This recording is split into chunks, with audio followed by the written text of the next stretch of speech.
Hello everyone, আজকে হচ্ছে আমরা তোমার স্টার্ট করতেছি ভাই পরিমাণগত রসায়নের নতুন একটা লেকচার। সো আজকে হচ্ছে আমরা প্রথমে যেটা স্টার্ট করবো সেটা হচ্ছে তোমার দহন বিক্রিয়ার মাধ্যমে তুমি কীভাবে হচ্ছে যে ভাই হাইড্রোকার্বনের হচ্ছে ভাই সংকেত বের করতে পারো। তো এই টপিকটা তোমাদের বইতে যদিও নাই, মানে এটা পুরাতন বইতে ছিল, তারপরেও তোমার হচ্ছে এডমিশনে দেখা যায় বেশ কয়েকবার এখান থেকে কোয়েশ্চন আসছে। সো যেহেতু এডমিশনে আসছে তাই এটাকে আমরা নেগলেক্ট করতে পারবো না, এটা হচ্ছে আমাদের পড়ে ফেলা লাগবে।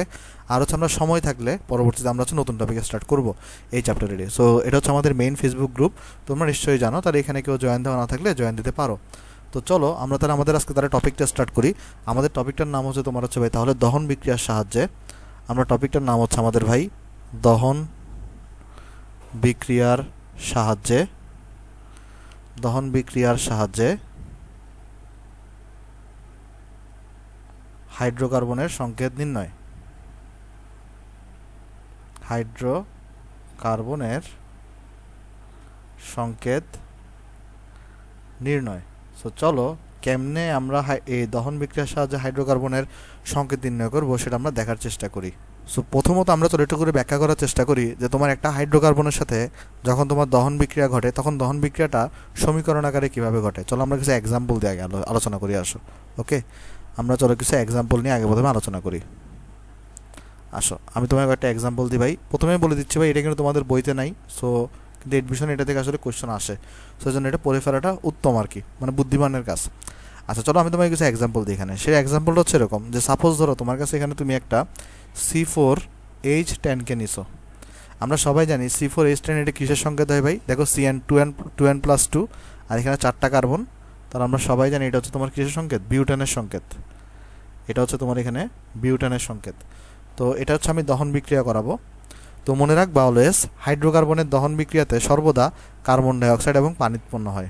তাহলে কি মনে রাখবো, সর্বদা তোমার হাইড্রোকার্বন এবং অক্সিজেনের মধ্যে যে দহন বিক্রিয়া ঘটে সেখানে সর্বদা তোমার কি তৈরি হবে, কার্বন ডাইঅক্সাইড এবং পানি তৈরি হবে। তাহলে এটাকে তুমি নোট আকারে মনে রাখতে পারো। আমরা তাহলে নোটটা এইভাবে লিখতে পারি যে হাইড্রোকার্বনের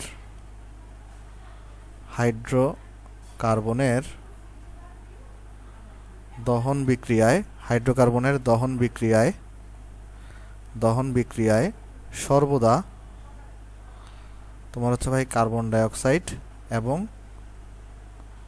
পানি উৎপন্ন হয়। তাহলে এখান থেকে আমরা একটা নোট মনে রাখবো ভাই, সেটা হচ্ছে আমাদের এখানে তাহলে কি নোটটা হচ্ছে ভাই হাইড্রোকার্বনের দহন বিক্রিয়ায় সর্বদা তোমার কি তৈরি হবে ভাই, সর্বদা তোমার হচ্ছে ভাই এই কার্বন ডাইঅক্সাইড এবং পানি উৎপন্ন হবে। ওকে, আশা করি এটা আমরা বুঝতে পারছি। এই জিনিসটা আমরা সবাই আগে থেকেই জানি, তো এটা হচ্ছে আমরা একটু মনে রাখবো এখানে। আচ্ছা চলো দেখি এখানে কাহিনী কী হয়, চলো আমরা এটা কাহিনীটা দেখার চেষ্টা করি। দেখো তো যেই মুহূর্তে দেখো এই হাইড্রোকার্বনের সাথে তুমি যখন এখানে অক্সিজেনের দহন বিক্রিয়া ঘটাচ্ছ তোমার এখানে কার্বন ডাইঅক্সাইড এবং পানি তৈরি হচ্ছে। দেখো তো কার্বন ডাইঅক্সাইড কয়টা তৈরি হবে, এই পাশে কার্বন কয়টা আছে, 4টা আছে। সো এখানে তোমার এখানে 4টা কার্বন ডাইঅক্সাইড তৈরি হবে। এবার আসলে আমরা হাইড্রোজেন কি মিলাই, হাইড্রোজেনের পাশে কয়টা আছে বলো তো, হাইড্রোজেন এখানে 10টা আছে। সো এখানে একটা 5 দিতে হবে। তারপরে লক্ষ্য করে দেখো ভালো করে, যেখানে 4 তোমার এখানে দেখো তাহলে অক্সিজেন কয়টা আছে, তাহলে এখানে অক্সিজেন আছে 8টা, এখানে আছে 5টা, তাহলে মোট হয়েছে কয়টা, 13টা হয়েছে। রাইট, মোট এখানে কয়টা হয়েছে বলো তো, তোমার এখানে কিন্তু 13টা হয়েছে। 13টা না, দাঁড়াও, এখানে তোমার হচ্ছে অক্সিজেন হচ্ছে তোমার এখানে মোট 8টা আর এখানে হচ্ছে 5টা। হ্যাঁ, মোট এখানে অক্সিজেন হয়েছে কয়টা, 13টা হয়েছে। তাহলে যদি এখানে 13টা হয় অক্সিজেন ডান পাশে, বাম পাশে তুমি তাহলে O2 আগে কত লিখবা, বাম পাশে তাহলে আমরা O2 আগে লিখতে হবে তোমার এখানে। দেখো এখানে O2 আছে না, তাহলে 13/2 লিখতে হবে। তো এখানে 2 দিয়ে তোমার এখানে কাটা যাবে, তাহলে এখানে 13টা অক্সিজেন থাকবে। আর ডান পাশে তোমার তাহলে অক্সিজেন কয়টা, 13টা হচ্ছে, কারণ এখানে দেখো 4 2 8 আর এখানে 5 যোগ করলে 13টা, আর এখানে থেকে 2 দিয়ে কাটা কি এখানে 13/2 হবে। কেমন, আশা করি এটা আমরা বুঝতে পারছি। চলো তাহলে আমরা আরেকটা এক্সাম্পল দেখি এবং আমরা কিছু এখান থেকে সামারি টানবো এরপরে। দেখো আরেকটা এক্সাম্পল কি, ধরো তুমি এখানে C2H6কে নিছো। আমি এখানে যে কোনো হাইড্রোকার্বন, তুমি এখানে অ্যালকেন নিতে পারো, অ্যালকাইন নিতে পারো, তোমার যেটা ইচ্ছা। আমি এখানে অ্যালকেন দিয়ে তোমাকে দেখাচ্ছি। ধরো এখানে C2H6 নিছো, এর সাথে তুমি এখানে দহন বিক্রিয়া ঘটাচ্ছ। তো এই সাথে যদি দহন বিক্রিয়া ঘটাও, দেখো এখানে কি তৈরি হবে, এখানে তৈরি হবে তোমার এখানে এই অবভিয়াসলি কার্বন ডাইঅক্সাইড এবং পানি তৈরি হবে। কেন, যেহেতু এখানে এটা হাইড্রোকার্বনের সাথে দহন বিক্রিয়াতে সর্বদা কার্বন ডাইঅক্সাইড এবং পানি তৈরি হয়। তো এখানে কার্বন ডাইঅক্সাইড কয়টা তৈরি হবে, দেখো এখানে C2 আছে না বাম পাশে, তাহলে এখানে কিন্তু 2টা কার্বন ডাইঅক্সাইড তৈরি হবে। আর এখানে H6 আছে ভাই, তাহলে এখানে তোমার 3 হবে। আর এখানে দেখো তাহলে 4টা অক্সিজেন, এখানে তাহলে 3টা অক্সিজেন, তাহলে মোট 7টা অক্সিজেন। তাহলে এখানে তোমার কত দেওয়া লাগবে বলো তো, 7/2 দেওয়া লাগবে। তো তুমি যদি ভালো করে লক্ষ্য করে দেখো, এখানে এরা কিন্তু একটা প্যাটার্ন ফলো করতেছে। এখানে এরা কিন্তু একটা প্যাটার্ন ফলো করতেছে। কি প্যাটার্ন আমি তোমাকে বুঝাই বলি। এরা কি প্যাটার্ন ফলো করতেছে দেখো, ধরো কোনো কারণে তোমার এটা হাইড্রোকার্বনের সংকেত হচ্ছে CXHY, সাপোজ ধরো হাইড্রোকার্বনের সংকেত কি CXHY, তো তুমি এর সাথে একটা অক্সিজেনের বিক্রিয়া ঘটাচ্ছ। এখানে অক্সিজেনের নাম্বার আমি এখনো লিখি নাই, নাম্বারটা লিখবো, দেখো নাম্বার কীভাবে লিখবো সেটা আমি তোমাকে দেখাচ্ছি। দেখো তো এখানে দেখো, এরপর এখানে কী তৈরি হচ্ছে দেখো, এখানে কার্বন সংখ্যা যত, কার্বন ডাইঅক্সাইড ঠিক ততটা তৈরি হচ্ছে। এখানে 4 থাকলে এখানে 4 তৈরি হচ্ছে। তো এখানে যদি X থাকে তাহলে তোমার এখানে কার্বন ডাইঅক্সাইড তৈরি হবে কয়টা, X সংখ্যক কার্বন ডাইঅক্সাইড তৈরি হবে। কেমন? আচ্ছা, এবার একটা জিনিস লক্ষ্য করে দেখো, এখানে যদি 10 থাকে তাহলে এখানে 5 হয়েছে, অর্ধেক হয়ে গেছে। এখানে 6 থাকলে এখানে 3 হয়ে গেছে পানির সংখ্যা, তাহলে এখানে Y আছে।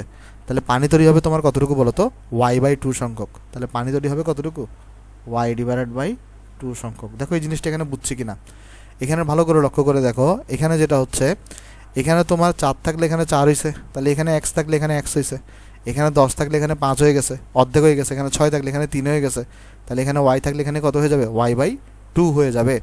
সো এখানে তাহলে কত হবে, এখানে কত হবে জানো, এখানে হবে তোমার X + Y/4। এখানে কত হবে বলো তো, X + Y/4। তুমি চাইলে এটা নিজেও বের করতে পারো। কীভাবে দেখো, এখানে আমি তোমাকে ব্যাখ্যা করে আসো। যেমন আমাকে আমরা চলে আগে বিউটেন এটার সংকেত নিয়ে আলোচনা করি। আমাকে একটু করে বলো তো, এই সংকেতটাতে X কত আর Y কত। এই সংকেতটাতে X হচ্ছে তোমার 4, Y হচ্ছে তোমার এখানে 10।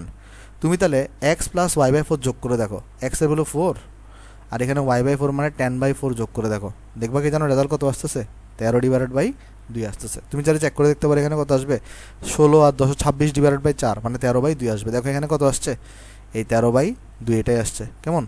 অন্যদিকে তুমি এটা এই সংকেতটা চেক করে দেখো, এই সংকেতটা এখানে চেক করে দেখো, C2H6, যেটাকে আমরা বলতেছি তোমার এখানে ইথেন। তো এই সংকেতটা যদি চেক করে দেখো, দেখো এখানে X কত, এখানে X হচ্ছে 2 আর এখানে Y কত, Y হচ্ছে 6। তাহলে এখানে দেখো তোমার X + Y/4 যোগ করে দেখো, তাহলে X হচ্ছে 2, Y/4 তার মানে 6/4 যোগ করে দেখো, দেখবা কত আসছে এখানে 8 আর 6 যোগ করে 14, 14/4 আর 4 14/4 মানে হচ্ছে 7/2। দেখো 7/2 আছে এখানে। অর্থাৎ তাহলে এরা একটা প্যাটার্ন ফলো করতেছে।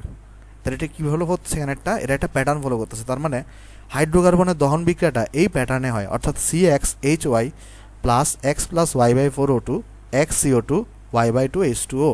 সো আমাদের এই প্যাটার্নটা একটু আমাদের অঙ্কগুলো করার সময় মুখস্থ রাখতে হবে।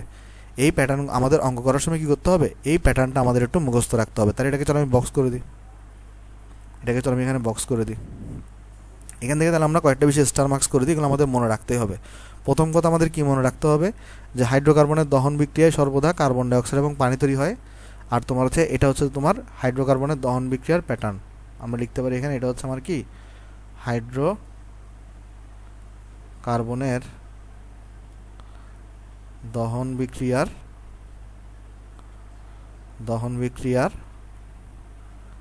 প্যাটার্ন। কেমন? আশা করি আমরা জিনিসটা এখানে সবাই বুঝতে পারছি ভাই। আচ্ছা চলো একটা কাজ করি, আমরা এই জিনিসটাকে চলো আমরা একটু নিচে নামাই দিই। কেমন? এই জিনিসটাকে চলো আমরা একটু নিচে নামাই দিই। আমরা চলো এখান থেকে একটা লাইন লেখার চেষ্টা করি।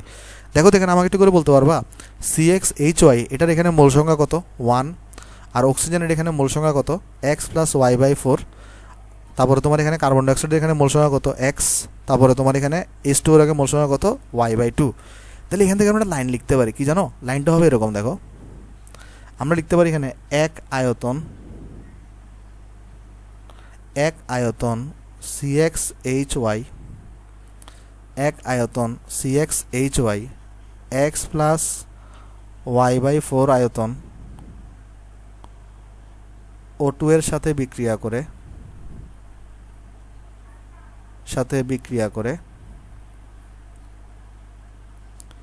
X আয়তন O2 এর সাথে বিক্রিয়া করে X আয়তন কার্বন ডাইঅক্সাইড এবং Y/2 আয়তন H2O উৎপন্ন করে। কেমন? তাহলে দেখো আমরা সিম্পল এখানে কি করলাম ভাই, এখান থেকে জাস্ট আমরা এখান থেকে কি লিখলাম, যে এক আয়তন CxHy, মানে তার কারণ এখানে দেখো এটার আগে 1 আছে। এখন তুমি বলতে পারো ভাই আমি তো এখানে বলতে পারতাম 1 মোল CxHy, হ্যাঁ তুমি মোল দিয়েও বলতে পারো, সমস্যা নেই। তুমি এখানে কথাটাকে এভাবে বলতে পারো 1 মোল CHXY এত প্লাস এত মোল x প্লাস y/4 মোল O2 এর সাথে বিক্রিয়া করে x মোল কার্বন ডাইঅক্সাইড এবং y/2 মোল H2 উৎপন্ন করে। কিন্তু আমরা এখানে দেখব আমাদের দহন বিক্রিয়ার সাহায্যে যখন আমরা হাইড্রোকার্বনের সংকেত নির্ণয় করব, আমার এখানে মোল দেওয়া থাকবে না, এখানে আমার আয়তন দেওয়া থাকবে। তাই কথাটাকে আমার আয়তনের রেসপেক্টে বলা লাগবে। এই জন্য আমরা কি করলাম, আয়তনের রেসপেক্টে কথাটাকে লিখলাম। আমার আসলে এখানে বেসিক্যালি অনেকের আয়তন দেওয়া থাকবে, আমার এখান থেকে হাইড্রোকার্বনের সংকেত বের করতে হবে। জাস্ট এখান থেকে আমার x এবং y এর ভ্যালু বের করতে হবে। তো কোশ্চেনে যেহেতু আমার আয়তন দেওয়া থাকবে, তাই এখানে আমি কথাটাকে মোল দিয়ে না বলে আয়তন দিয়ে বললাম আর কি। আমরা এখানে কি বললাম, দেখো এখানে 1 আয়তন CxHy x প্লাস y/4 আয়তন O2 এর সাথে বিক্রিয়া করে x আয়তন কার্বন ডাইঅক্সাইড এবং y/2 আয়তন H2O উৎপন্ন করে। ওকে, আশা করি জিনিসটা আমরা এখানে বুঝতে পারছি ভাই। তাহলে এরপরে লক্ষ্য করে দেখো এরপর আমরা কিভাবে আগাবো। সো আমরা যদি একটা কাজ করি যে চলো আমরা তাহলে এই দেখি এই অঙ্কগুলো আসলে কীভাবে থাকে, তার আগে চলো আমরা একটা কাজ করি, এই জিনিসটাকে চলো আমরা একটু করে কপি করি। কেমন, এই জিনিসটাকে চলো আমরা একটু করে কপি করি। এখানে এটাকে চলো আমরা কপি করলাম, এখানে চলো আমরা এটাকে নিয়ে আসলাম। চলো আমি কিছু জিনিস এখানে তো মডিফাই করে তোমাকে দেখাই। আসো, এটা তোমার লাগতেছে না এখানে, এটাও লাগতেছে না, এটা তোমার এখানে লাগতেছে না এখানে। আমরা তাহলে এটা নর্মালি জানি হাইড্রোকার্বনের দহন বিক্রিয়ার প্যাটার্ন হচ্ছে আমার এটা। সো এটা হচ্ছে আমরা এখানে পাইছি। কেমন, আচ্ছা তো এখানে আমরা পাইছি হচ্ছে কি 1 আয়তন CxHy এত আয়তন O2 এর সাথে বিক্রিয়া করে এত x আয়তন কার্বন ডাইঅক্সাইড এবং y/2 আয়তন H2 উৎপন্ন করে। কিন্তু তোমার দেখা যাবে CxHy এর একটা আয়তন দেওয়া থাকবে, ধরো এটা V1 আয়তন দেওয়া আছে। সাপোজ ধরো এখান থেকে আমরা যদি ঐকিক নিয়ম ইউজ করি, তাহলে আমরা এখানে বলতে পারি V1 আয়তন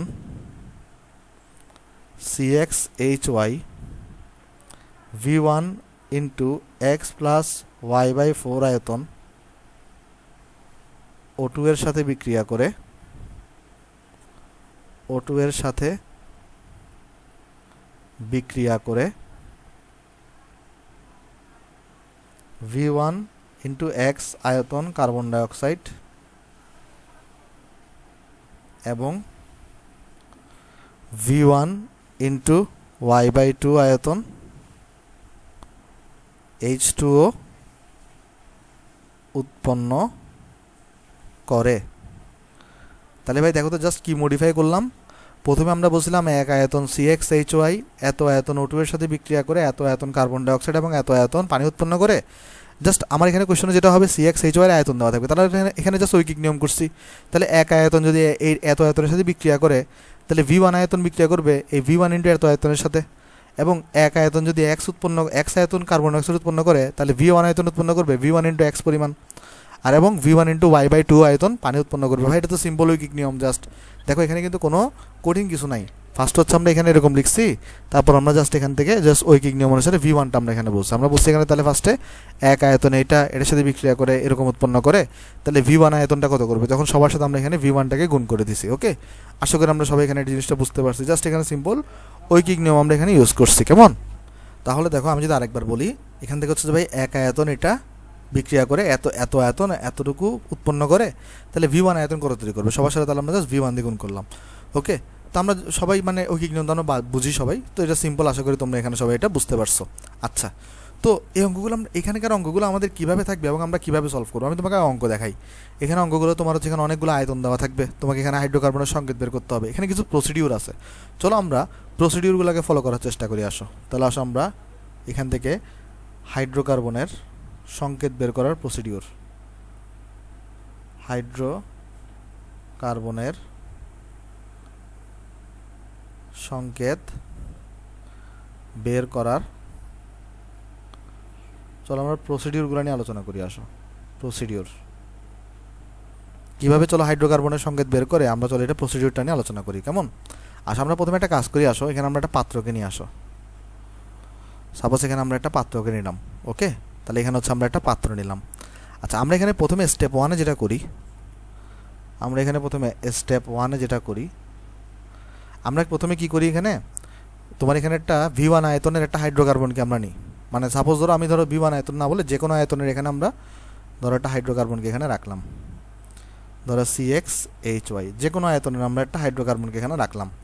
অর্থাৎ আমি এখানে এই পাত্রের মধ্যে কাকে রাখছি, একটা যে কোনো আয়তনের একটা হাইড্রোকার্বনকে নিছি, পরে আমরা এটার আয়তন V1 পাইছি, অথবা এই কথাটাকে আমরা উল্টা করেও বলতে পারি যে একটি পাত্রের মধ্যে প্রথমে V1 আয়তনের হাইড্রোকার্বন নিই। তাহলে আমরা এখানে বলতে পারি পাত্রের মধ্যে তোমাকে স্টেপগুলো ভালো করে ফলো করতে হবে। V1 আয়তনের কি নিই বলতো, হাইড্রোকার্বন নেই। তাহলে কথাটা খুব ভালো করে লক্ষ্য করো, পাত্রের মধ্যে আমরা কি করছি, V1 আয়তনের হাইড্রোকার্বনকে আমরা নিছি। কেমন, এখানে পাত্রের মধ্যে আমরা V1 আয়তনের আমরা কি নিছি বলতো, হাইড্রোকার্বনকে আমরা এখানে নিছি। তাহলে আমি যদি তোমাকে এখন জিজ্ঞেস করি হাইড্রোকার্বনের আয়তন কত হবে, হাইড্রোকার্বনের আয়তন কত হবে, যেটাকে আমরা লিখতে পারি V অফ CxHy, হাইড্রোকার্বনের আয়তন। এই যে V1 হবে, কারণ আমি V1 পরিমাণ হাইড্রোকার্বন নিছি V1 আয়তনের। ওকে, আশা করি এটা তোমরা সবাই এখানে বুঝতে পারছি। তাহলে এটা আমাদের স্টেপ 1 কমপ্লিট হয়েছে। এবার আসলে আমরা স্টেপ 2 দেখি।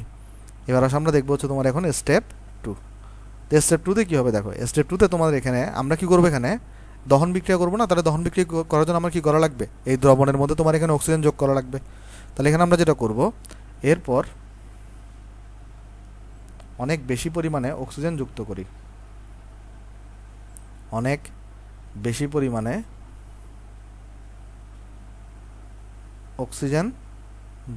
করি, কারণ আমি তো প্রথমে জানি না যে কতটুকু অক্সিজেন যুক্ত করা লাগবে। তো আমি তো কম যোগ করলে হবে না, কম যোগ করলে দেখা যাবে যে এটা লিমিটিং বিক্রিয়কের ঝামেলা এসে অনেক ঝামেলা হবে। এই জন্য আমরা কী করবো, বেশি করে যোগ করব, পরে যেটা লাগে নাই সেটা অবশিষ্ট থেকে যাবে। অবশিষ্ট থাকলে সেটা সমস্যা নাই, বিক্রিয়া তো আগে হইতে হবে, তাই না? তাই আমরা যেটা করলাম, এরপর অনেক বেশি পরিমাণে অক্সিজেন আমরা যুক্ত করি। তো অক্সিজেন যুক্ত করার পরে সাপোজ আমরা এখানে অনেক বেশি পরিমাণে তোমার কি যুক্ত করছি বলো তো, এখানে অক্সিজেন আমরা এখানে যুক্ত করছি। ধরো তখন দ্রবণের আয়তনটা বেড়ে গিয়ে এতটুকু হয়ে গেছে, আর এখন ধরো দ্রবণের টোটাল আয়তন এখন V2 হয়ে গেছে। তাহলে এখানে আমরা বলতে পারি যে অনেক বেশি পরিমাণ অক্সিজেন যুক্ত করি, এর ফলে দ্রবণের মোট আয়তন এখন V2 হয়ে গিয়েছে। তাহলে আমাকে কি তোমরা বলতে পারবা যে এখানে তুমি যে অক্সিজেনটা যুক্ত করছো, সেই যুক্ত করা অক্সিজেনের পরিমাণ কত, বা সেই যুক্ত করা অক্সিজেনের আয়তন কত? খেয়াল করে দেখো, প্রথমে তোমার আয়তন ছিল V1, আর তুমি এরপর অক্সিজেন যুক্ত করছো, আর যুক্ত করার ফলে এখন মোট আয়তন কত হয়ে গেছে, V2 হয়ে গেছে। তার আগে ছিল আয়তন V1, এখন মোট আয়তন হয়ে গেছে V2। তাহলে এদের দুটোর মধ্যে যে ডিফারেন্স, সেটাই হচ্ছে তুমি অক্সিজেন যুক্ত করছো, তাই না? তো এখানে আমি বলতে পারি তাহলে যে সুতরাং যোগকৃত অক্সিজেনের আয়তন,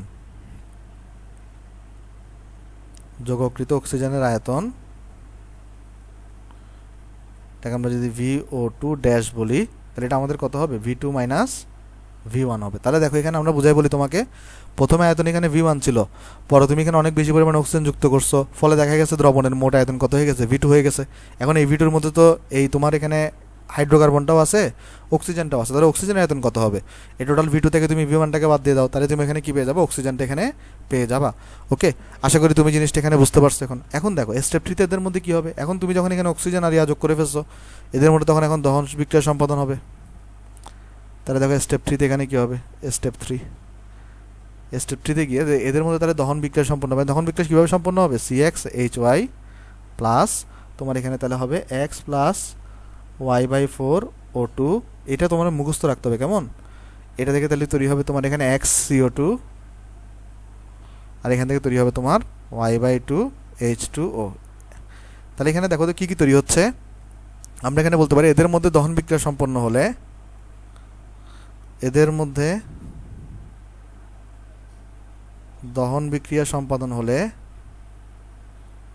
দহন বিক্রিয়া সম্পাদন হলে পাত্রে থাকবে কার্বন ডাইঅক্সাইড, জলীয় বাষ্প, অর্থাৎ যেটাকে আমরা H2O বলতেছি সেটা, এবং অব্যবহৃত অক্সিজেন। এখন তুমি বলতে পারো ভাই অব্যবহৃত অক্সিজেন মানে বুঝি না এই জিনিসটা। আসলে আমি তোমাকে বুঝাই বলি। আমি তো প্রথমে এখানে অনেক বেশি পরিমাণে অক্সিজেন যুক্ত করছিলাম না, তো সব অক্সিজেন তো আর এখানে বিক্রিয়া করবে না, কিছু পরিমাণ অক্সিজেন, কারণ আমরা যেহেতু এখানে অনেক বেশি পরিমাণে যুক্ত করছি, তাহলে কিছু কিন্তু তোমার এখানে অব্যবহৃত থেকে যাবে। তো যেটা ব্যবহার হয়ে যাবে সেটা তো খরচ হয়ে গেছেই। তাহলে এখন পাত্রে কী কী থাকবে? এখানে কার্বন ডাইঅক্সাইড তৈরি হচ্ছে, জলীয় বাষ্প তৈরি হচ্ছে, আর যে পরিমাণ অক্সিজেন অব্যবহৃত রয়ে গেছে সেটা থাকবে, কারণ তোমার এখানে তুমি তো অনেক বেশি পরিমাণে যুক্ত করছিলা। তাহলে এখানে কি থেকে যাবে? কিছু অব্যবহৃত অক্সিজেন থেকে যাবে। ওকে, আশা করি জিনিসটা আমরা এখানে বুঝতে পারছি। এবার আমরা কি করব? এবার দ্রবণটিকে ঠান্ডা করা হলে, এবার দ্রবণটিকে ঠান্ডা করা হলে, ঠান্ডা করা হলে জলীয় বাষ্প তরলে পরিণত হবে, তরলে পরিণত হবে। ফলে পাত্রে গ্যাস হিসেবে থাকবে, গ্যাস হিসেবে থাকবে কে কে থাকবে? দেখো এখন তোমার জলীয় বাষ্পটা তো তরলে কনভার্ট হয়ে গেছে, অর্থাৎ এর পানিটা আর এখানে নাই। তাহলে এখন পাত্রে তাহলে গ্যাস হিসেবে কারা কারা থাকবে? এই কার্বন ডাইঅক্সাইড থাকবে, উৎপন্ন হওয়া কার্বন ডাইঅক্সাইড গ্যাস হিসেবে থাকবে, উৎপন্ন হওয়া কার্বন ডাইঅক্সাইড, উৎপন্ন হওয়া কার্বন ডাইঅক্সাইড এবং অব্যবহৃত জলীয় বাষ্প এবং অব্যবহৃত অক্সিজেন। সরি ভাই, দেখো কারণ এখানে কাহিনী কিছু দেখো তো, এখানে প্রথমে তো তোমার এখানে কার্বন ডাইঅক্সাইড, জলীয় বাষ্প আর হচ্ছে যে ভাই অব্যবহৃত অক্সিজেন ছিল, কিন্তু তুমি দ্রবণটাকে ঠান্ডা করছো। ঠান্ডা করলে কী হবে ভাই? ঠান্ডা করলে তোমার জলীয় বাষ্পটা তরলে কনভার্ট হয়ে যাবে। তাহলে যদি জলীয় বাষ্পটা তরলে কনভার্ট হয়ে যায়, তাহলে জলীয় বাষ্প আর থাকতেছে না। তাহলে এখন পাত্রে কী থাকতেছে? গ্যাস হিসেবে কার্বন ডাইঅক্সাইড থাকতেছে আর অব্যবহৃত অক্সিজেন থাকতেছে। আর এই গ্যাসের আয়তনটাকে মাপা হয় পরবর্তীতে, সেটার আয়তন পাওয়া যায় V3। তো এখান থেকে লিখবো আমরা এখানে পরবর্তীতে গ্যাসের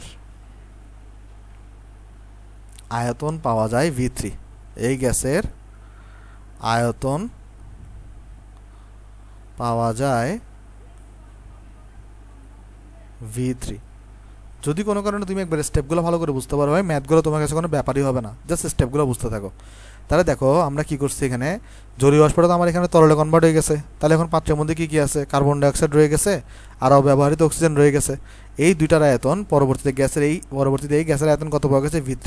তাহলে এখান থেকে আমরা এটা লিখতে পারি যে V of carbon dioxide plus অব্যবহৃত V of oxygen equal to তোমার এখানে কত? অব্যবহৃত V অফ অক্সিজেন তোমার এখানে V3, কারণ এই যে পরিমাণ গ্যাস রয়ে গেছিলো সেটার আয়তন পাওয়া গেছে V3, অর্থাৎ কার্বন ডাইঅক্সাইড ছিল আর এখানে অব্যবহৃত অক্সিজেন ছিল, সেটার আয়তন কত পাওয়া গেছে? V3 পাওয়া গেছে। ওকে, আশা করি আমরা জিনিসটা এখানে বুঝতে পারছি। আচ্ছা, এখানে এরপরে দেখো স্টেপ 4টা অনেক ইম্পর্টেন্ট। চলো আমরা স্টেপ 4টা নিয়ে আলোচনা করি। স্টেপ 4টা দেখো কী হবে। স্টেপ 4 আমরা এবারে কি করি, এখানে যে গ্যাস মিশ্রণটা এখন আছে, গ্যাস মিশ্রণের মধ্যে কি আছে? কার্বন ডাইঅক্সাইড আর অব্যবহৃত অক্সিজেন আছে। আমরা এবার যেটা করি, এই গ্যাসটাকে তোমার হচ্ছে ভাই ক্যালসিয়াম অক্সাইড বা কলিচুনের উপর প্রবাহিত করি। তো যদি আমরা এই গ্যাসটাকে ক্যালসিয়াম অক্সাইড বা কলিচুনের উপর যদি আমরা প্রবাহিত করি, তখন দেখা যায় যে এই কার্বন ডাইঅক্সাইডটা কলিচুন বা ক্যালসিয়াম অক্সাইড দ্বারা শোষিত হয়ে যায়। তখন আমরা যেটা করি যে এই গ্যাসকে ক্যালসিয়াম অক্সাইড বা কলিচুনের উপর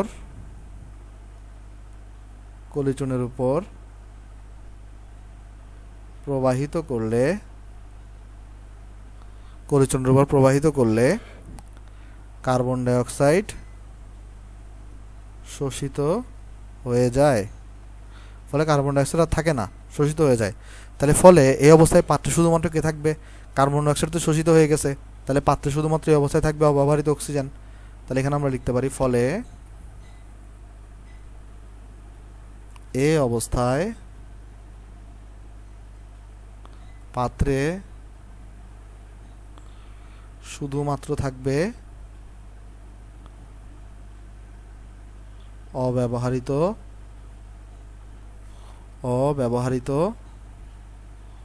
অক্সিজেন এবং এর এই অবস্থায় আয়তন V4 পাওয়া যায়। এই অবস্থায় পাত্রের গ্যাসের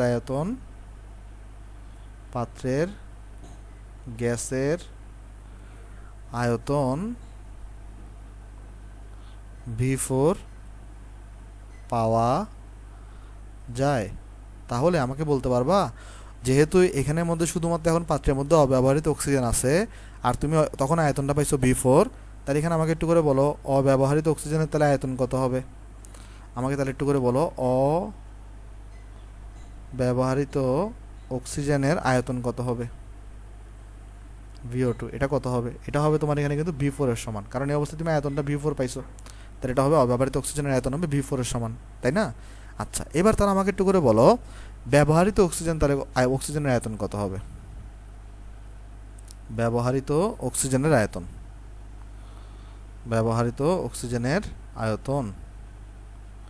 এটা তাহলে কত হবে বলো। একটা জিনিস দেখো, এটা কত হবে দেখো, তুমি অক্সিজেন মোট এই পাত্রের মধ্যে কতটুকু যোগ করছিলা, যোগকৃত অক্সিজেন কতটুকু ছিল? যোগকৃত অক্সিজেন ছিল তোমার এখানে V2 মাইনাস V1, কেমন? এটা ছিল তোমার যোগকৃত অক্সিজেন, এটা তুমি যোগ করছিলা।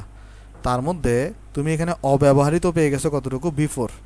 তার মানে এটা ব্যবহার হয় নাই, তাহলে ব্যবহার হয়েছে কতটুকু? তুমি যোগ করছিল হচ্ছে ভাই, অক্সিজেন যোগ করছিলা V1 মাইনাস V2, আর এখানে অব্যবহৃত অবস্থায় পেয়ে গেছো V4, তাহলে ব্যবহৃত অক্সিজেন হচ্ছে V1 minus V2 minus V4। ওকে, আশা করি জিনিসটা আমরা এখানে সবাই বুঝতে পারছি। আর এখানে আমাকে একটু করে বলো তো, এই তোমার এখানে উৎপন্ন কার্বন ডাইঅক্সাইডের আয়তন কত হবে? উৎপন্ন কার্বন ডাইঅক্সাইডের আয়তন কত হবে? উৎপন্ন কার্বন ডাইঅক্সাইডের আয়তন কত হবে? দেখো উৎপন্ন কার্বন ডাইঅক্সাইডের আয়তন কত হবে দেখো। ফার্স্টে দেখো তো একটা ভাই, এই কার্বন ডাইঅক্সাইড আর অব্যবহৃত অক্সিজেন টোটালটার আয়তন পাইছো তুমি এখানে V3, আর অব্যবহৃত অক্সিজেন এটার আয়তন পেয়ে গেছো V4। তার মানে এই অব্যবহৃত অক্সিজেনের আয়তন পেয়ে গেছো কতটুকু? V4। তাহলে কার্বন ডাইঅক্সাইডের আয়তন কত হবে? V3 minus V4। কেন? কারণ কার্বন ডাইঅক্সাইড আর অব্যবহৃত অক্সিজেন দুইটার মোট মিলিত আয়তন ছিল V3, আর অব্যবহৃত অক্সিজেনের আয়তন আমরা পাইলাম এখানে V4। তাহলে এটাকে ওই পাশে নিয়ে যাও, তাহলে এখানে উৎপন্ন হওয়া কার্বন ডাইঅক্সাইডের আয়তন কত হবে? V3 minus V4। তাহলে আমরা লিখতে পারি এটাকে V3 মাইনাস V4।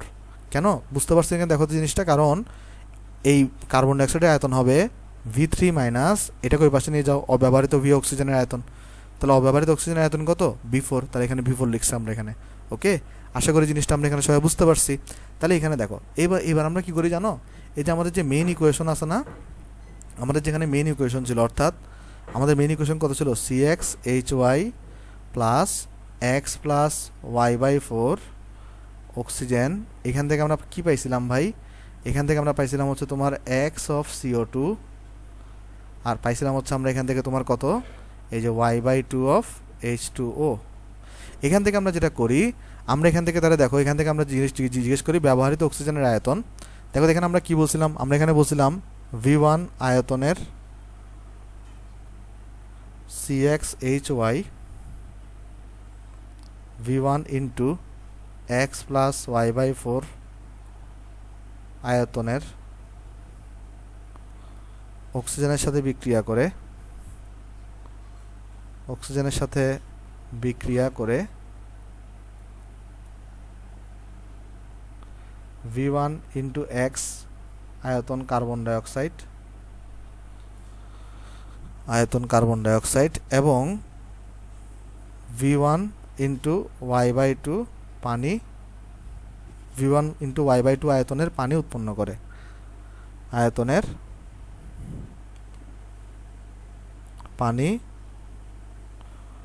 উৎপন্ন করে, তো এই জিনিস আমরা লিখে আসছিলাম আগেই। আমরা এখন এখানে যেটা করি, তাহলে দেখো তো অক্সিজেনের আয়তন কত? অক্সিজেনের আয়তন কিন্তু তোমার এত, আর এখানে আমরা অক্সিজেনের আয়তন কত পাইছি? এটা। তখন আমরা যেটা করি, আমরা এখানে তখন এরপর হচ্ছে ইকুয়েশন সলভ করি, অর্থাৎ আমরা এখানে তখন যেটা করি, এই যে অক্সিজেনের আয়তন আমরা ইকুয়েশন থেকে পাচ্ছি V1 প্লাস ইন্টু x/y/4, আর এখানে আমরা ম্যাথ থেকে পাচ্ছি অক্সিজেনের আয়তন হচ্ছে V1 minus V2 minus V4। অন্যদিকে দেখো তো কার্বন ডাইঅক্সাইডের আয়তন কত? ইকুয়েশন থেকে তুমি পাচ্ছ V1 ইন্টু x, আর ম্যাথ থেকে তুমি পাচ্ছ V3 মাইনাস V4। তখন আমরা যেটা করি, ইকুয়েশন থেকে আমরা পাচ্ছি কার্বন ডাইঅক্সাইডের আয়তন V1 ইন্টু x, আর আমরা ইকুয়েশন থেকে পাচ্ছি হচ্ছে ভাই তোমার V3 মাইনাস V4। এই দুইটাকে হচ্ছে আমরা সলভ করি, 1 নম্বর ইকুয়েশন এবং 2 নম্বর ইকুয়েশনকে আমরা সলভ করি। সলভ করার পরে হচ্ছে আমরা এটাকে যখন সলভ করব, সলভ করার পরে হচ্ছে আমরা এখান থেকে এক্স এর ভ্যালু বের হবে, আর এখান থেকে হচ্ছে আমার ওয়াই এর ভ্যালু বের হবে। আর পরে হচ্ছে আমরা হাইড্রোকার্বনের সংকেত তখন লিখে দিব CXHY। এটাই হচ্ছে আমার কাজ। তাহলে এই স্টেপগুলো ফলো করে আমাকে হচ্ছে কী বের করতে হবে, হাইড্রোকার্বনের সংকেত বের করতে হবে। স্টেপগুলো হয়তো তোমাদের কাছে প্রথমে একটু কঠিন লাগবে, কিন্তু 2-3 বার যদি তুমি প্র্যাকটিস করো দেখবে স্টেপগুলো থেকে সহজ স্টেপ আর কোনো কিছু নাই, দুনিয়ার এই জিনিস এটা। হ্যাঁ, একটু জাস্ট তোমাকে মনোযোগ দিয়ে একটু প্র্যাকটিস করা লাগবে, জাস্ট আর কোনো কিছুই না। তাহলে চলো একটা যদি আমি ম্যাথ করে দিই, তাহলে দেখবো তোমাকে ম্যাথগুলো অনেক ইজি রাখতেছে। চলো আমরা তাহলে প্রথমে আগে এই ম্যাথটা দিয়ে আমরা স্টার্ট করি। এখানে দেখো এই ম্যাথ আমার এখানে বলতেছি কি ভাই, আমাকে বলতেছে হচ্ছে যে 20 ml আয়তনের একটি হাইড্রোকার্বন গ্যাসের সাথে অতিরিক্ত অক্সিজেন মিশ্রিত করে এর আয়তন 90 ml করা হলো। পরে তা দহন করা হলো। শীতল গ্যাস মিশ্রণের আয়তন হলো তোমার এখানে 50 ml। এই গ্যাস মিশ্রণে ক্যালসিয়াম অক্সাইড যোগ করে তার আয়তন কমে 10 ml হলো। হাইড্রোকার্বনটির সংকেত নির্ণয় করো। সো চলো আমরা স্টেপ বাই স্টেপ করি। প্রথমে তুমি কি করছো, 20 ml আয়তনের একটা হাইড্রোকার্বন গ্যাসের সাথে নিছো। তাহলে এখানে দেখো হাইড্রোকার্বন গ্যাসের আয়তন কত, তাহলে আমরা এখান থেকে লিখতে পারি সলিউশন যদি করি। তো এখানে আমরা প্রথমে লিখবো তুমি হাইড্রোকার্বন গ্যাসের আয়তন কত নিছো, 20 ml। বলছে দেখো 20 ml আয়তনে একটা 20 ml আয়তনের একটা হাইড্রোকার্বন গ্যাসের সাথে। তাহলে এখানে আমরা বলতে পারি বিক্রিয়ায় অংশগ্রহণকারী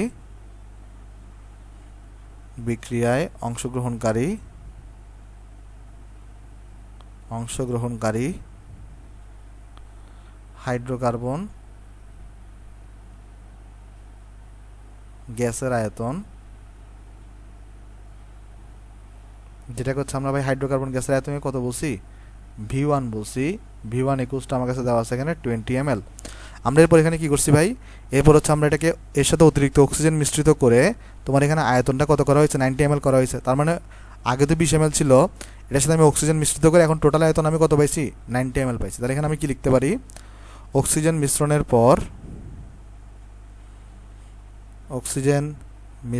পর টোটাল আয়তন।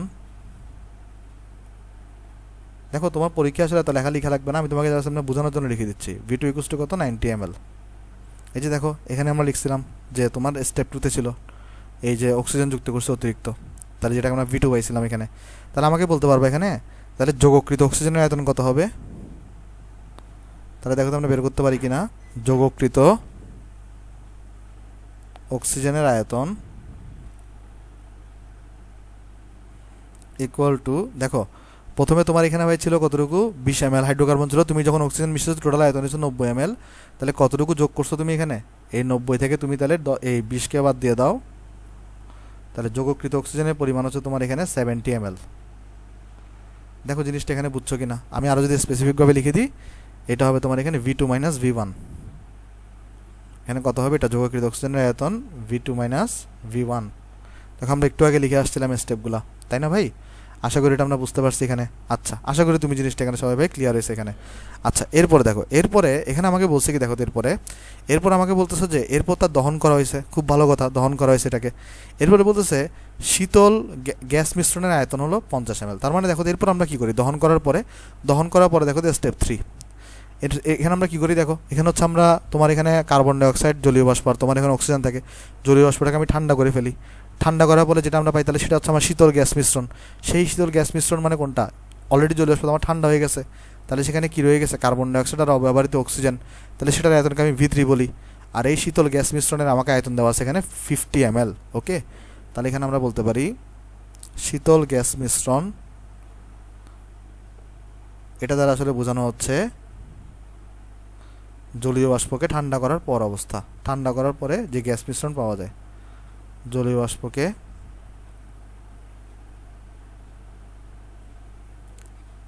তরলে পরিণত করে, জলীয় বাষ্পকে ঠান্ডা করে তরলে পরিণত করে, জলীয় বাষ্পকে ঠান্ডা করে তরলীভূত করে যে গ্যাস মিশ্রণ পাওয়া যায় সেটা হচ্ছে আমার শীতল গ্যাস মিশ্রণ পাওয়া যায়। দেখো তো ভাই, যখন আমরা তোমার এখানে জলীয় বাষ্পকে যখন আমরা শীতল করে পেয়েছি, তখন আমরা গ্যাস মিশ্রণ কোনটা পাইছি, ওই কার্বন ডাইঅক্সাইডের আয়তন আর হচ্ছে তোমার ভাই অব্যবহৃত অক্সিজেনের আয়তন, যেটাকে আমরা V3 বলছিলাম। এটা হচ্ছে আমার শীতল গ্যাস মিশ্রণ, এটা হচ্ছে আমার শীতল গ্যাস মিশ্রণের আয়তন, শীতল গ্যাস মিশ্রণের আয়তন। তো এই আয়তন আমার এখানে কোয়েশ্চনে কত দেওয়া আছে? এই আয়তন আমার এখানে কোয়েশ্চনে দেওয়া আছে তোমার এখানে 50 ml। ওকে, এরপরে কি বলছে দেখো, এই গ্যাস মিশ্রণে ক্যালসিয়াম অক্সাইড যোগ করা হলে তার আয়তন কমে 10 ml হলো। তাহলে এখন তুমি যখন এখানে ক্যালসিয়াম অক্সাইড যোগ করে দাও তখন তো কার্বন ডাইঅক্সাইড শোষিত হয়ে যায়, তখন কি অবশিষ্ট থাকে? এই অব্যবহৃত অক্সিজেন থাকে। তাহলে এখানে অব্যবহৃত অক্সিজেনের অ্যামাউন্ট দেওয়া আছে কত? 10 ml। তাহলে এখানে আমরা বলতে পারি ক্যালসিয়াম অক্সাইড যোগ করা, তোমার পরীক্ষা কিন্তু লেখা দেখার দরকার নেই, আমি তোমাকে বোঝানোর জন্য লিখতেছি। এখানে যোগ করা হলে কার্বন ডাইঅক্সাইড শোষিত হয়ে যায়, কার্বন ডাইঅক্সাইড শোষিত হয়ে যায়, ফলে অবশিষ্ট থাকে, ফলে অবশিষ্ট থাকে তোমার এখানে হচ্ছে ভাই কোনটা? ওই অব্যবহৃত অক্সিজেন। তাহলে এখানে সুতরাং অব্যবহৃত অক্সিজেনের আয়তন কত হবে ভাই? অব্যবহৃত অক্সিজেনের আয়তন হবে তোমার এখানে 10 ml, রাইট? 10 ml হবে এখানে। আর অব্যবহৃত অক্সিজেনের আয়তনকে আমরা কত নাম দিয়েছি? এখানে নামকরণ দেওয়ার দরকার নেই, তাও জাস্ট দেখতে পারো V4 নাম দিয়েছিলাম, এমন নাম দেওয়ার দরকার নেই, জাস্ট আমরা এটাকে কথায় লিখলেও হবে 10 ml। তাহলে একটা জিনিস দেখো, তুমি অক্সিজেন যোগ করছিল হচ্ছে ভাই 70 ml, আর এখানে 10 mlটা অব্যবহৃত রয়ে গেছে। তাহলে আমাকে বলতে পারবা বিক্রিয়া অংশগ্রহণকারী অক্সিজেনের পরিমাণ কত? তাহলে দেখো আমরা লিখতে পারি এখানে সুতরাং বিক্রিয়ায়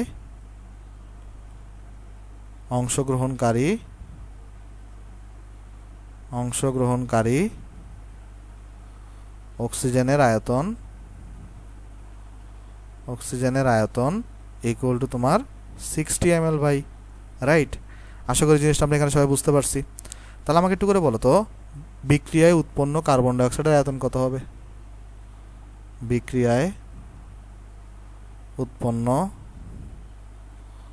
কার্বন ডাইঅক্সাইডের আয়তন কত হবে? দেখো খুবই সিম্পল ভাই। কেমনে সিম্পল দেখো, কারণ এটা হবে তোমার 40 ml। কেমনে দেখো আমি তোমাকে বুঝাই বলি।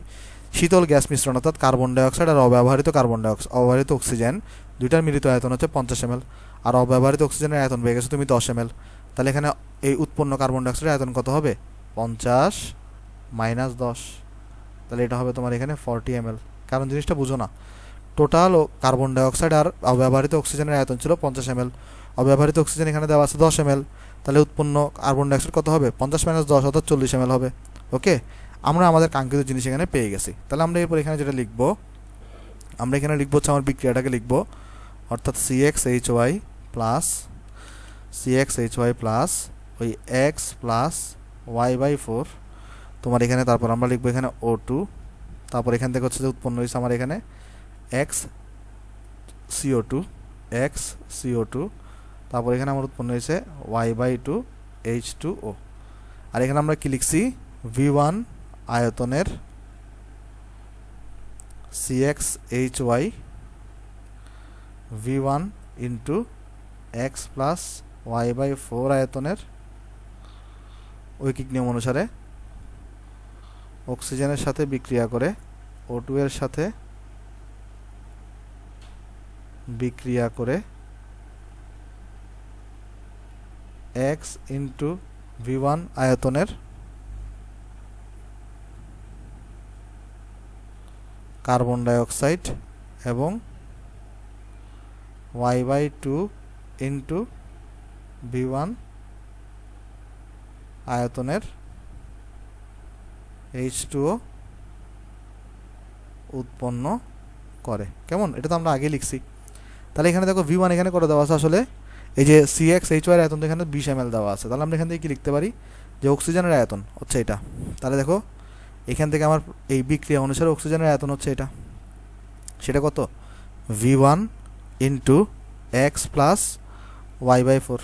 আর এখানে তাহলে আলটিমেটলি আমরা এখান থেকে দেখলাম কি বিক্রিয়া কতটুকু অক্সিজেন অংশগ্রহণ করছে? 60 ml। তাহলে অক্সিজেনের আয়তন ইকুয়াল টু, তাহলে আমরা কত লিখতে পারি এখানে বলো তো? 60 লিখতে পারি। আর এখানে তাহলে V1 এর ভ্যালুটা বসাই দাও। V1 কোশ্চেনে দেওয়া আছে কত? 20 ml। এখানে বসাই দাও 20 into x plus y/4 equal two 60। অন্যদিকে দেখো তো কার্বন ডাইঅক্সাইডের তোমার এখানে আয়তন কত বিক্রিয়া অনুসারে? x ইন্টু V1, অর্থাৎ বিক্রিয়া অনুসারে তোমার এখানে আয়তন হচ্ছে যে x ইন্টু V1। আর এখানে কার্বন ডাইঅক্সাইড কতটুকু উৎপন্ন হয়েছে 40 ml। তাহলে ইকুয়াল টু তুমি এখানে তাহলে 40 লিখে দাও, 40 লিখে দাও। তাহলে এখান থেকে যদি সলভ করি আমরা, দেখো x ইন্টু V1 এর ভ্যালু কত 20 ছিল, ইকুয়াল টু তাহলে 40। তাহলে এখানে x এর ভ্যালু কত আসবে ভাই, x এর ভ্যালু তোমার এখানে আসবে হচ্ছে 2। কেমন, x এর ভ্যালু কত আসবে এখানে 2 আসবে, কারণ দেখো 40কে 20 দিয়ে ভাগ করো 2 আসবে। আর x এর ভ্যালু যদি এখানে বসাই দাও তাহলে এখানে এটা 3 হয়ে যাবে। x এর ভ্যালু তো তোমার এখানে 2 প্লাস y/4 ইকুয়াল টু এখানে 3 থাকবে। তো এই পাশে নিয়ে গেলে y/4 ইকুয়াল টু 1 থাকতেছে, তাহলে y ইকুয়াল টু 4 থাকতেছে। তাহলে x এর ভ্যালু আমি এখানে পেয়ে গেছি, y এর ভ্যালু আমি এখানে পেয়ে গেছি। ওকে, দেখো এখান থেকে আমরা তাহলে x এর ভ্যালুটা এখান থেকে আমরা পেয়ে গেছি, আমরা এখান থেকে তাহলে তোমার হচ্ছে ভাই y এর ভ্যালুটাও তোমার এখানে আমরা পেয়ে গেছি। খুবই সিম্পল অঙ্ক ভাই, কোনো কঠিন অঙ্কই না, 2 একবার প্র্যাকটিস করলে হয়ে যাবে। তাহলে এখান থেকে আমরা কি লিখতে পারি, এখান থেকে আমরা লিখতে পারি সুতরাং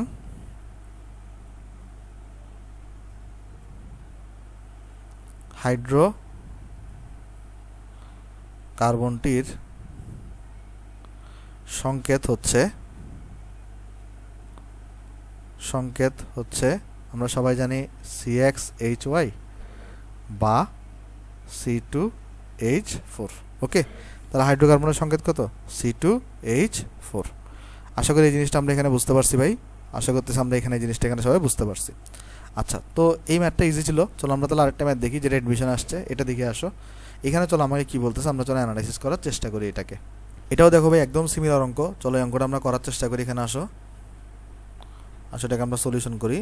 দেখো এখানে আমার কি বলতেছে, এখানে দেখো আমাকে বলতেছে কি, এখানে আমাকে বলা হচ্ছে যে সাধারণ তাপমাত্রা ও চাপে 12 ml একটি হাইড্রোকার্বন গ্যাসকে 90 ml অক্সিজেন গ্যাসের সাথে মিশ্রিত করে বিস্ফোরিত করা হলো।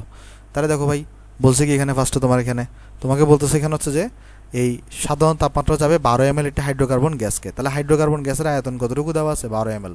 চলো এই ইনফরমেশনটা লিখে ফেলি এখানে আমরা এখানে তাহলে লিখবো আগে হাইড্রোকার্বন গ্যাসের আয়তন, যেটাকে আমরা V1 বলে আসছি। এই V1 এখানে হচ্ছে আমার ভাই 12 ml। তারপর দেখো এখানে কি বলছে ভাই তোমার এখানে বলতেছে এরপরে যে এই 90 ml অক্সিজেন গ্যাসের সাথে মিশ্রিত করে বিস্ফোরিত করা হলো। তার মানে দেখো এখানে কিন্তু সরাসরি অক্সিজেনের আয়তন দেওয়াই আছে, মানে যেই পরিমাণ অক্সিজেন তুমি যোগ করছো সেই পরিমাণ অক্সিজেনের আয়তন কিন্তু সরাসরি দেওয়াই আছে। বলছে কি দেখো এখানে বলছে কি সাধারণ তাপমাত্রা ও চাপে 12 ml হাইড্রোকার্বন গ্যাসকে, তার মানে হাইড্রোকার্বন গ্যাসের আয়তন হচ্ছে 12 ml 90 ml অক্সিজেন গ্যাসের সাথে মিশ্রিত করে, তার মানে যোগ হওয়া অক্সিজেনের আয়তন কিন্তু সরাসরি দেওয়া আছে। দেখো আগের অঙ্কে কিন্তু সরাসরি দেওয়া ছিল না, বলছিল কি এই যে মিশ্রিত করে তারপর আয়তন পাইছো হচ্ছে 90 ml, কিন্তু এখানে কিন্তু বলছে কি ডাইরেক্ট তুমি 90 ml কেই মিশ্রণ ঘটাইছো। তাহলে এখানে কিন্তু দুইটা কিন্তু আমাদের লক্ষ্য রাখতে হবে। তাহলে এখানে আমরা কি বলতে পারি, এখানে আমরা বলতে পারি যোগকৃত অক্সিজেনের আয়তন। দেখো জিনিসটা বুঝতেছো কিনা ভাই, আমি চলো তোমাকে আরেকবার পার্থক্য দেখাই। দেখো আমি চলো তোমাকে আরেকবার পার্থক্য এখানে দেখাই। সেটা দেখো পার্থক্যটা হচ্ছে যে ভাই এই অঙ্কটাতে দেখো, এই অঙ্কটাতে বলছে কি অক্সিজেন মিশ্রিত করে এর আয়তন 90 ml পাওয়া গেছে, মানে অক্সিজেন মিশ্রণ ঘটানোর পরে আয়তন মাপা হয়েছে 90 ml, মানে হাইড্রোকার্বন সহ। আর এখানে বলছে কি দেখো 90 ml অক্সিজেন গ্যাসের সাথে, তার মানে সরাসরি তুমি 90 ml যুক্ত করছো, এখানে কিন্তু তোমার ওই যে মিশ্রণের আয়তন না, এটা কেমন একটু তাহলে সতর্ক থাকতে হবে আমাকে। তাহলে এখানে যোগকৃত অক্সিজেনের আয়তন কত 90 ml। এরপর বলছে কি দেখো বিস্ফোরণের পর শীতল করে উৎপন্ন গ্যাসের আয়তন হচ্ছে 72 ml। আচ্ছা ভাই শীতল করার পরে যেটা পাও সেটা কোনটা, ওই যে কার্বন ডাইঅক্সাইড গ্যাসের আয়তন প্লাস ওই যে অব্যবহৃত অক্সিজেনের আয়তন, তাই না? এটা তো আমরা একটু দেখে আসছি। শীতল করার পরে আমরা কিন্তু ওই যে পানি ছাড়া পাই আর কি অব্যবহৃত অক্সিজেনের আয়তন। তাহলে এটা কত, এটা হচ্ছে তোমার এখানে 72 ml দেওয়া আছে, কেমন 72 দেওয়া আছে 72 ml। এরপরে বলছি কি ওই গ্যাস মিশ্রণকে কলিচুনের সংস্পর্শে রাখার পর আয়তন এত হয়। তো কলিচুনের সংস্পর্শে রাখলে তো তুমি কার্বন ডাইঅক্সাইড চলে যাবে, কার্বন ডাইঅক্সাইড ছাড়া তারা বাকিটা পাচ্ছ এটা, আর এটার আয়তন কত তাহলে এখানে 36 ml। তাহলে এখানে এই যে অব্যবহৃত অক্সিজেনের আয়তন অব্যবহৃত V of oxygen equals to কত 36 ml। দেখো জিনিসটা তোমাকে আমি আরেকবার বুঝাই বলি। দেখো বলছে কি সাধারণ তাপমাত্রা ও চাপে 12 ml একটা হাইড্রোকার্বন গ্যাসকে, তার মানে হাইড্রোকার্বন গ্যাসের আয়তন হচ্ছে এখানে 12 ml 90 ml অক্সিজেন গ্যাসের সাথে। তাহলে যোগ করছো অক্সিজেন গ্যাস যেটা সেটার আয়তন কত 90 ml। বিস্ফোরণ করছো, বিস্ফোরণের পর শীতল করছো, শীতল করলে তোমার এখানে পানি চলে যাবে, মানে পানিতে কনভার্ট হয়ে যাবে তরলটা। সো আর এখানে গ্যাস থাকবে না, মানে জলীয় বাষ্প আকারে থাকবে না, তখন এখানে কি থাকবে কার্বন ডাইঅক্সাইড আর অব্যবহৃত অক্সিজেন, সেটার আয়তন কত 72 ml হয়েছে।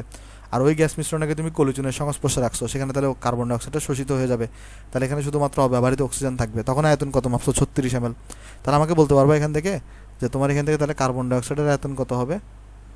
এই যে 72 মাইনাস অব্যবহৃত অক্সিজেন যেটা 36 করে, এখান থেকে কত আসবে? 36 ml আসবে, রাইট। কারণ দেখো এই দুইটার যোগফল হচ্ছে তোমার অলরেডি 72, এটার রেজাল্ট তুমি জানো 36, সো এটার রেজাল্ট আসবে 72 মাইনাস 36 এগুলো 36 ml। ওকে, তাহলে এখানে দেখো অব্যবহৃত অক্সিজেন তাহলে এত যোগ করছিল তুমি এত, তাহলে এখান থেকে আমরা কি লিখতে পারি? ব্যবহৃত অক্সিজেনের আয়তন। এখান থেকে তাহলে আমরা বের করতে পারি ব্যবহৃত অক্সিজেনের আয়তন। এটা কত আসবে? আমার ব্যবহৃত অক্সিজেনের আয়তন কত আসবে? দেখো যোগ করছিলাম আমি 90, অব্যবহৃত হয়ে গেছে 36, তাহলে ব্যবহৃত অক্সিজেনের আয়তন হবে 90 মাইনাস 36, তাহলে এটা কত আসবে? 54 আসার কথা। আমি চেক করে দেখি 90 মাইনাস 36, হ্যাঁ এটা 54 আসছে, তাহলে এটা আসছে 54 ml। কেমন? আশা করি এটা আমরা বুঝতে পারছি। তাহলে একটা কাজ করি, আসো আমরা এই জিনিসটাকে চলো তাহলে এই পাশে নিয়ে আসি আমাদের স্পেস বাঁচার জন্য। তাহলে এটাকে চলো আমরা এখানে তুলে দিই। ওকে, তাহলে আমরা এখানে এবার আমরা কী করবো? আমরা এই বিক্রিয়াটাকে একটু করে কপি পেস্ট করে এখানে লিখবো। ওকে, এটাকে হচ্ছে আমরা এখানে কপি করব, কপি করে হচ্ছে আমরা আবার লিখবো আর কি এখানে। আমি আর না লিখে ডাইরেক্ট কপি করে এখানে বসাই দিচ্ছি। কেমন? আমরা এখানে এটা বসাই দিলাম। ওকে, তাহলে দেখো এখান থেকে আমরা দেখতেছি এখানে এই বিক্রিয়া থেকে যে অক্সিজেনের আয়তন কতটুকু? V1 into x plus y/4। আর এখান থেকে আমরা দেখতেছি ব্যবহৃত অক্সিজেন কত হয়েছে? 54 ml। সো এগুলো তাহলে আমরা কত লিখতে পারি? এখানে 54 লিখতে পারি। আর এখানে V1 এর ভ্যালু কত? V1 এখানে 12, তাহলে 12 into x plus y/4 equal to 54। অন্যদিকে দেখো কার্বন ডাইঅক্সাইডের এখানে আয়তন কত? X into V1। আর এখান থেকে দেখতেছি আমরা কার্বন ডাইঅক্সাইডের আয়তন কত? এখানে 36 ml। তাহলে ইকুয়াল টু তাহলে তুমি এখানে 36 লিখে দাও। তাহলে দেখো এখান থেকে আমরা এক্স তো বের করবো, V1 এখানে করে দেওয়া 12 দেওয়া, তাহলে 36, তাহলে এখানে কত আসবে? এই ভাগ করে দাও, তাহলে এখানে তোমার 3 আসবে এটা। তাহলে এক্সের জায়গায় তুমি 3 বসাই দাও, তাহলে 12, এক কাজ করো 12কে তুমি এদিকে ভাগ করে দাও, তাহলে এখানে 3 plus y/4 equal to 54 divided by 12। তাহলে এখান থেকে যদি সরাসরি আমি ক্যালকুলেশন দিই, ক্যালকুলেটর দিয়ে ক্যালকুলেশন করি, তাহলে y ইকুয়াল টু আসবে 54/12 মাইনাস 3 আর ইন্টু 4, তাহলে এখানে আসছে y ইকুয়াল টু 6। তাহলে x ইকুয়াল টু 3 আর y ইকুয়াল টু 6 আসছে। কেমন? তাহলে চলো এটাকে এই পাশে নিয়ে আসি আমরা একটু। তাহলে দেখো এখান থেকে তাহলে আমরা কী বলতে পারি? সুতরাং হাইড্রোকার্বনের সংকেত CxHy। তাহলে এখান থেকে আমরা বলতে পারি সুতরাং হাইড্রোকার্বনের সংকেত তোমার হচ্ছে ভাই CxHy, বা এক্স এর বেরো তাহলে এখানে আমরা 3 পাইছি, আর এইচ এর বেরো তোমার এখানে আমরা 6 পাইছি। ওকে, সো এটা হচ্ছে আমার এখানে তাহলে আনসার। আশা করি ভাই এই ম্যাথটা তোমরা এখানে সবাই ভাই বুঝতে পারছো। আসো এরপরে এই টপিকটা আমাদের এখানে শেষ। আমি একটু করে আলোচনা করি তাহলে তোমাদের এই চ্যাপ্টারে তোমাদের আরও 4টা টপিক বাকি রয়ে গেছে। সেই 4টা টপিকগুলো কী কী আমি তোমাকে বুঝাই বলি। এগুলো তোমার জন্য একদম নিউ টপিক, বুঝছো? এগুলোর জন্য তোমার জন্য একদম নিউ টপিক এগুলো। তো এই টপিকগুলো কী কী আমি তোমাদেরকে বুঝাই বলি। প্রথমে দেখো, প্রথম যেটা টপিক আছে সেটা হচ্ছে তোমার ভাই atomic absorption atomic absorption spectroscopy. ঠিক আছে? সো এটাকে আমরা বলি পারমাণবিক বর্ণালী শোষণমিতি। এটাকে আমরা বলি তোমার বাংলা যদি বলি এটাকে, তার বাংলা নাম হচ্ছে পারমাণবিক বর্ণালী শোষণমিতি। তারপর 2 নম্বরে তোমাদের বাকি রয়ে গেছে ইউভি স্পেকট্রোস্কোপি।